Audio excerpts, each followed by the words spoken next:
हामी अहिले चाहिँ ठिकै यो नर्सरीको भाग सिकेर यता फेरि बगैँचामा आउँदाखेरि चाहिँ हामी चाहिँ नास्पाती है, यसमा चाहिँ नास्पाती पोर्सलबाट एउटा दुईवटा फल्न थालेको थियो, यसपालि चाहिँ अलिक धेरै फलेको छ र यहाँ चाहिँ फल लागिसकेको छ।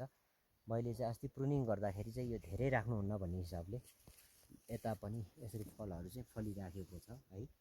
अनि यसमा पनि फलेको छ, धेरैवटा फलेको छ, 15-20वटै फलेको छ यसपालि चाहिँ है। यो मुनि चाहिँ हामीले मल चाहिँ यसरी हाल्नुपर्छ है, यो मल हालेर यसरी छोपेको हो। र यता चाहिँ हामीले यो मिश्रित बाली लगाएका छौँ र यो चाहिँ आलु है, आलु चाहिँ एकदमै राम्रो सप्रिएको छ।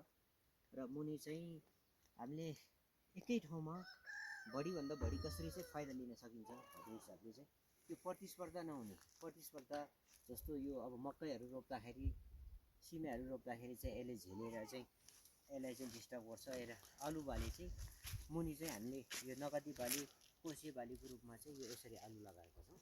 यो आलु लगाउँदाखेरि चाहिँ यो मुनि चाहिँ हामीलाई यो माटो पनि स्याहार पनि राम्रो हुने र यसमा हालेको मल यसका लागि पनि प्रयोग हुने हिसाबले गर्दाखेरि चाहिँ हामीले चाहिँ आलु बाली यसरी लगाएका छौँ।